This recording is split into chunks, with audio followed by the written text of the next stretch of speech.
NCP నేత బాబా సిద్దికీ హత్య కేసులో కీలక నిందితుడు అన్మోల్ బిష్నోయ్ను డిపోర్టేషన్లో భాగంగా భారత్కు అమెరికా తిప్పిపంపగా ఎన్ఐఏ అధికారులు విమానాశ్రయంలోనే అరెస్టు చేశారు. బాలీవుడ్ నటుడు సల్మాన్ ఖాన్ ఇంటి వద్ద కాల్పుల ఘటనతో పాటు పంజాబీ గాయకుడు సిద్దు మూసేవాలా హత్య కేసులో అన్మోల్పై అభియోగాలు ఉన్నాయి. లారెన్స్ బిష్నోయ్ సోదరుడైన అన్మోల్పై ఉగ్రవాద సిండికేట్కు సంబంధించిన పలు కేసులున్నాయి. ఢిల్లీలోని పటియాలా హౌస్ కోర్టులో అన్మోల్ను ప్రవేశపెట్టిన ఎన్ఐఏ అధికారులు 15 రోజుల కస్టడీ కోరారు. అయితే 11 రోజుల కస్టడీకి కోర్టు అనుమతి ఇచ్చింది.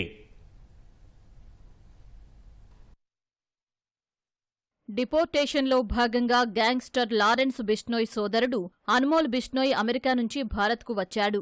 ఢిల్లీ విమానాశ్రయంలో అతడు దిగగానే భారీ భద్రత మధ్య ఎన్ఐఏ అరెస్టు చేసింది. ఎన్సీపీ నేత బాబా సిద్దికీ హత్య కేసులో అన్మోల్ బిష్నోయ్ కీలకమైన నిందితుడిగా ఉన్నాడు.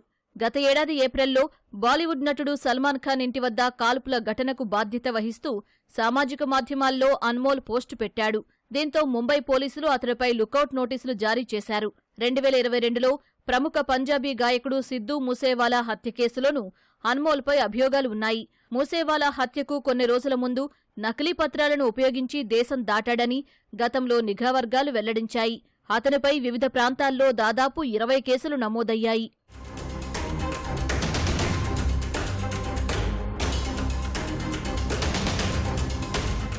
లారెన్స్ బిష్నోయ్ నేతృత్వంలోని టెర్రర్ సిండికేట్లో 19వ నిందితుడిగా అన్మోల్ ఉన్నాడు. 2022 నుంచి అతడు అమెరికాలో ఉంటున్నట్టు తెలుస్తోంది.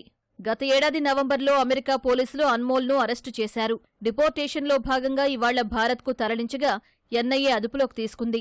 2020 నుంచి 2023 మధ్యకాలంలో దేశంలో వివిధ ఉగ్రవాద చర్యలకు పాల్పడ్డంలో గ్యాంగ్స్టర్లు గోల్డీబ్రార్, లారెన్స్ బిష్నోయ్లకు అన్మోల్ సాయం చేశాడని ఎన్ఐఏ పేర్కొంది.